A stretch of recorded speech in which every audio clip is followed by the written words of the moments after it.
Slides. Okay, so for my STEM talk, my first STEM talk, I wanted to talk to you guys about this great documentary that I just recently watched in my bio class this year. And it was just so good. It's called The End of the Line. It's directed by Rupert Murray, and then it's based on a book by Charles Clover. Has anybody seen it, heard of it, anything? See, that's, when I first watched this, I was like, it's about basically how overfishing and unregulated fishing has caused a huge downward spiral for the fish in our sea. And at first I thought, when I watched it, I thought, no, there has to be fish in the sea. The ocean is so vast and our resources are so everywhere. And I thought I was the only one that didn't know that, the fish were going extinct, and that by 2050 that we're not going to have as many fish as we do now. And I thought I was the only one that didn't know it, so I thought this would be a great STEM talk because other people don't know it too, and I think it's a really important thing to know, especially it's going on right now, and we can change it right now too. So I'm just going to talk about a couple of points, main points that they make in the documentary. And one of the examples that they use in the documentary is an event that happened up in Canada, in a town called Newfoundland. And basically, everybody migrated to Newfoundland because they wanted to fish cod. There was so much cod, and everybody got employed as fishermen. So that was the main source of income, and then the economy boomed. But then, for centuries and centuries, they were fishing this cod. And technologies got bigger, boats got bigger, everybody could see where the cod was going and how to fish it.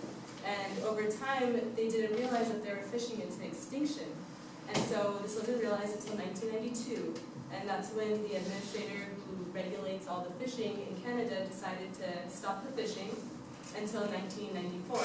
And people went crazy. People were outraged because everybody lost their jobs. It was 400,000 jobs that were lost.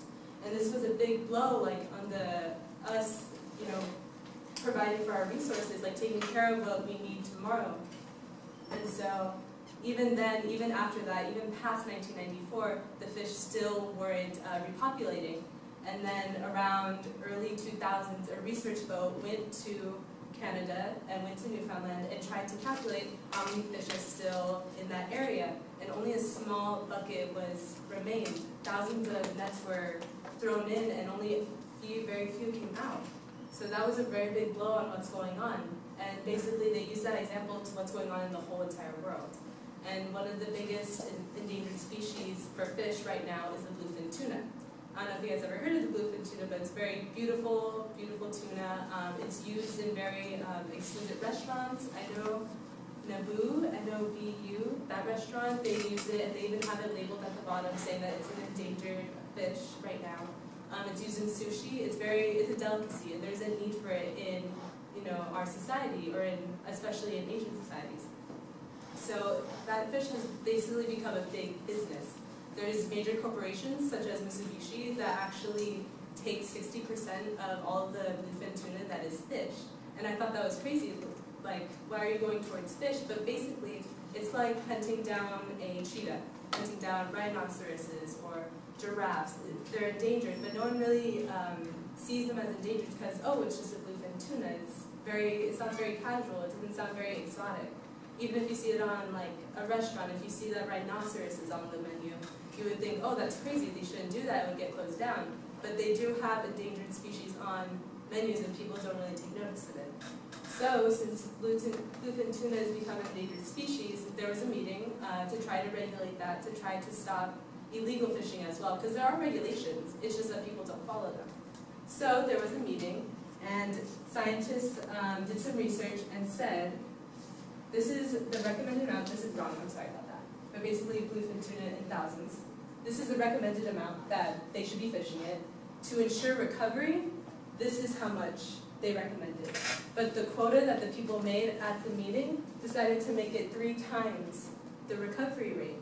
And that's insane. I thought that was so crazy, and scientists were outraged because it's not going to do enough.